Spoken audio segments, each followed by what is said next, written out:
What's going on, guys? Welcome back to another episode of Fix It Garage. In today's episode, we are going to keep working on the wiring on the Volkswagen. The goal is to get 99% of the wiring done in today's video. Hopefully we can make it there. It's been a lot of hard work to get to where we are right now, but we're going to keep on pushing through this wiring and try to get as much wired today as we can. If you guys like the Bugaroo content and you want to keep seeing it, please don't forget to smash that like button to help beat the YouTube algorithm. The more likes, the more people get to see the video. With that being said, let's jump right back into the work on the Volkswagen. Okay guys, so before we get started wiring, I just wanted to show you that off camera, I went ahead and wired up both of these brake switches, electrical tape, and heat shrunk all the connectors, taped the loom, and sent the loom back up to the body on the fender, so you guys will see this pop up on the inside of the fender well, kind of where that purple string was under the frunk of the car. So this now is actually done. I final wired everything here because I don't intend on coming back to this portion of the car again during this install. So these are final installed, the loom is run up. This is looking good.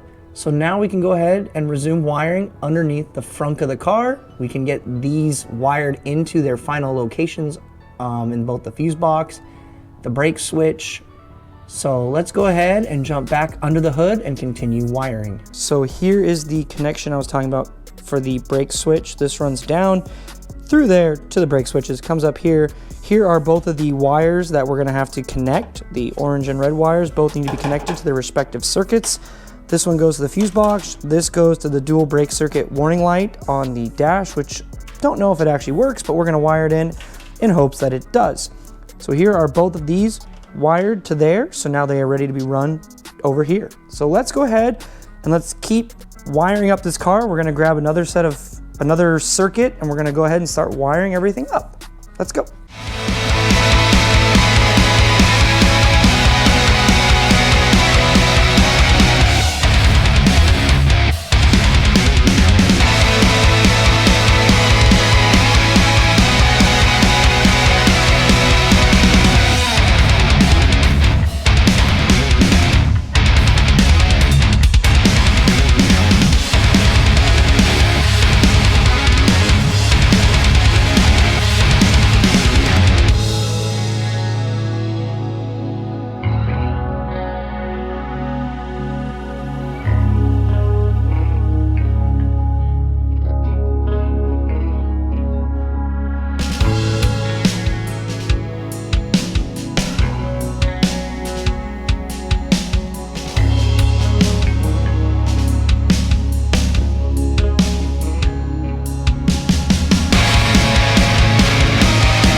Quick little progress update, guys.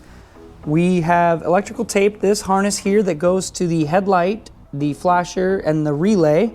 Also comes back over to the cluster. We have our fuse box wires here and here just kind of chilling right now. We've also figured out we're gonna put the fuse box right there. That seems like the perfect spot for it. We've installed the wiper, the brake switch, and the other two, the headlight and hazard switches, are mocked up in the car. We're gonna have to replace them with new ones because these switches are old and worn out, but I'm waiting for the new ones to get here, so might as well just use the old ones for now. I've got all the wires being cut to the right length. They need to be heat shrinked, some connection looms there, but at least they're in the right place now, at the right length. The brake switches are all wired in. I've got new ground set up. I've got a relay mounted for the turn signals. I've got the diodes mounted for the turn signals. So we're making quite a bit of progress. This is all tedious stuff, but it is all getting done. So I think now that we have this a little bit more organized, we can maybe move on to another circuit. So it's been a couple days since we last worked on the car. The last thing we did was what you guys just saw, was finishing up this harness right here and get everything ready. What happened is I needed some tools. I was waiting on a riv nut tool to put in the nut certs for the fuse box and the PCM, and a proper set of crimpers, so I stopped having to do this sketchy crimp wiring I'm doing, because some of them are coming apart. And honestly, I get tired of redoing them because every time I do it, I have less connectors for the future. So both of those tools have arrived. So let's go ahead and let's jump right back on the car. So now I put the fuse box in here. I kind of think this is where it should be. I think this is gonna be a good place for the fuse box. It allows me to run wires this way, and down to the ignition. So I think this is going to be the final resting place for the we'll call it under the hood fuse box, or the chassis fuse box, whatever you wanna call it. It's gonna go right here, and we can then now wire everything in around here. We can get all this stuff wired, run to the back, or wherever it's supposed to go. And we can also install the PCM for the Subaru engine back there, and then run the wiring for that all up to the front. So we can wire the front up, we can get the fans and the DLC and everything else wired up. So let's go ahead and let's get this thing installed with a nut cert, and then let's start hooking all of this stuff up so we have a finished wire harness.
All right, guys, that was quite a bit of work that just happened. So let's kind of talk about what we did.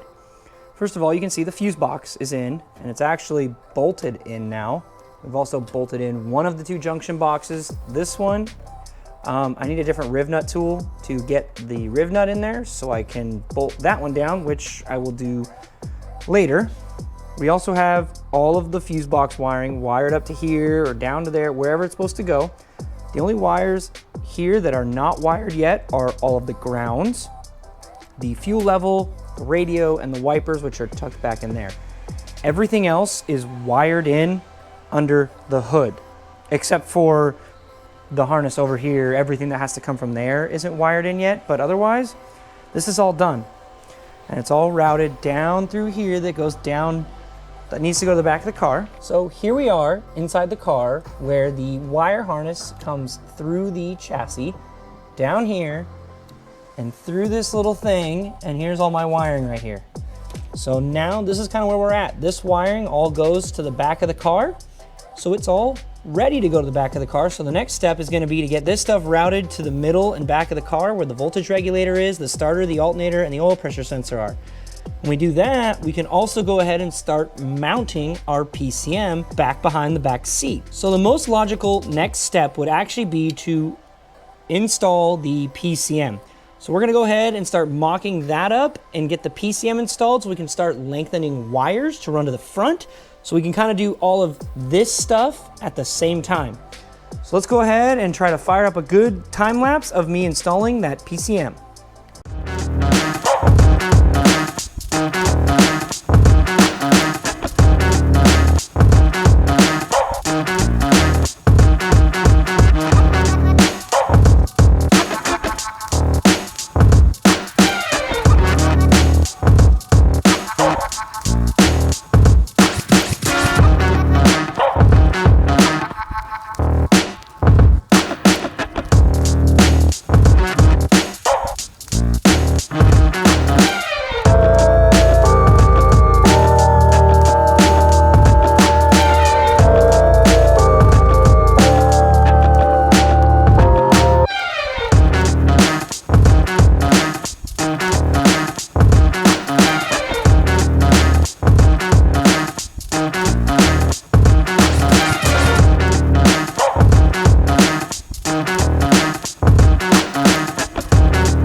Okay guys, so we have the PCM mounted here.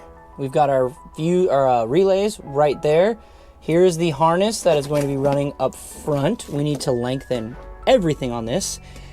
And then the harness that goes to the firewall, which is missing a grommet. I need to get a bigger grommet, probably drill the hole out even bigger so I can stick everything through, seal it, silicone it so it doesn't leak. Yes, I know there's a big hole here, but there's gonna be something that goes here that'll kind of seal it with like a rubber mat so there's no water coming up into the engine bay. But this is now done. This is done. This is all that's left of the ECU is to route these to the front of the car where they need to go respectively. Some of these things are actually just gonna go right to underneath the seat where the battery is gonna be. Other things need to go all the way to the front to receive their powers or their or for like this, so we have a DLC up front to plug the car in. So we can have like a tablet mounted in there to have gauges while he's driving for the computer and not just for the Volkswagen. So that's all done. I need to get better bolts for it, but it's in. All three of those need better bolts. We're gonna have to grab some from work, but I forgot to grab them, but at least it's in place. It's how it's gonna look. And then I just need to put the floor piece back in here to seal this up. And this part will be done. So now that that's done, we're gonna go ahead and start lengthening these wires and keeping them labeled so we know where they go. And then we're going to move these wires. So then we can take these wires to the front, take these wires to the back, and we can get this harness done.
Okay guys, so you saw me working on the wiring and then, well, the camera battery went dead and I didn't really bother to change it. Sometimes you just get into a work mode and you don't want to stop. So let's kind of talk about what we did because there's a lot that got done.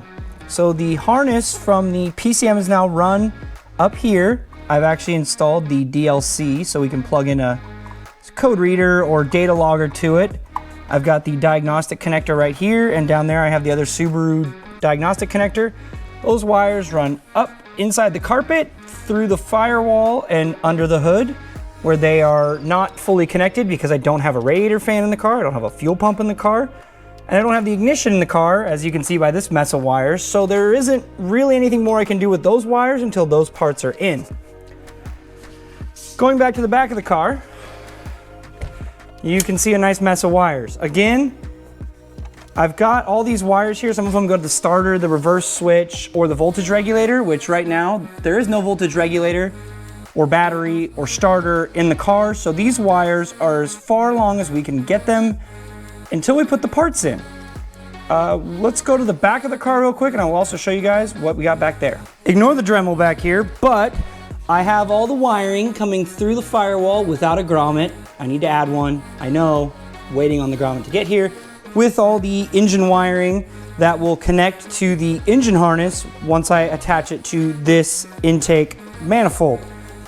I need to hook up that throttle body and flip it the right way, but the wiring is now in the back, the middle, and the front. So you guys can see, I routed the harness behind the back seat and here, and then it follows along this carpet where the chassis harness is. I kept them separate just so I can tell engine from chassis if I ever need to go into it. I know what I'm looking at. So under the hood, you guys can see here is our fuel pump and our radiator fan. Now the fuel pump wire, I'm kind of debating how I'm gonna do it. I think I'm gonna have it go through right where the speedo cable is, down and across to where I'm gonna have the fuel pump. So that wire will need to be lengthened, but I'm gonna do that off camera. I also can't really crawl into the car right now because it's not tall enough. Radiator fan power, I need to mount the radiator and a fan in order to hook that up. Then you have these two wires right here, which are both ignition. One of these is an ignition to turn on the ECU, and the other one turns on the DLC. So that way then it's not always on with battery power, it's ignition power, so it doesn't kill the battery over time. So that's all done. Basically, all of the wiring that we can do right now until I install some more parts is done. The wiring project, as you guys are going to see it, is also done. Most of it from here on out will be finished off camera. So this wiring project has been a very long process. There have been lots of stuff going on off camera and on camera. I'm gonna finish this harness off camera once I get some new parts. I will show you guys the new parts, but I'm not gonna do any more time lapses of me installing. This was the last wiring video other than when I installed the negative battery kill, which I will show you guys how to do that. But otherwise, I'm done showing any wiring. If you have questions though, please leave them down below in the comments section. I will try my best to answer them. There was a lot that happened in this video, and the time lapses were really sped up for time. I didn't want to make a 2-hour video, so I just sped up all the time lapses so I could make it into this 20-minute segment that you guys are watching. If you guys have any questions, please feel free to ask them down below in the comments or reach out to me through Instagram messages. As much fun as this is, that is gonna do it for today, guys. I wanna thank all of you guys for watching. I wanna thank everyone who has stuck around and watched all of these wiring videos. I know they are not the most interesting thing compared to, I don't know, installing the engine. Just saying. But thank you guys all for sticking around and watching these wiring videos. Next up, we're gonna start tackling this fuel system by making our return side of the fuel system. That side doesn't require me to crack open the fuel lines that are in the car and have fuel leak yet. So we can go ahead and we can start routing that, and then we'll work on building the new feed line to the engine. But with that being said, I want to thank all of you guys for watching. As always, if you like what you saw or you want to help promote my channel, don't forget to smash that like button. Every like helps beat the YouTube algorithm. If you guys have any comments or questions, be sure to leave them down below. And if you guys want to see this project finished, do not forget to subscribe. The hardest part is done, and now we move on to stuff that hopefully will be a little bit easier. With that being said though, guys, I want to thank all of you for watching, and I will see you guys in the next one.